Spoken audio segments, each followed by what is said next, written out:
This is the Mac 2023. It wasn't starting.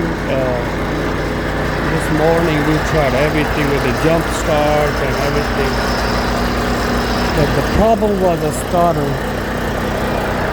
If you want to fix the problem, temporary, you have to remove this side panel and go under. Hold on. If you go under,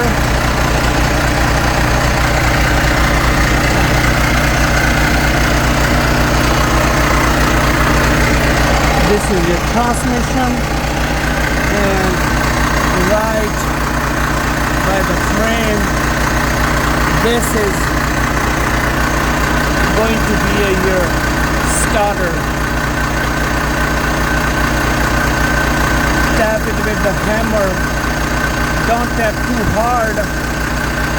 Tap around 20 times and then try to crank it, and probably your truck will start. And this is a temporary solution. After that, probably you have to take it to the mechanic, or you have to change the starter. And that's it. If you like the video, please like and share and comment. Thank you.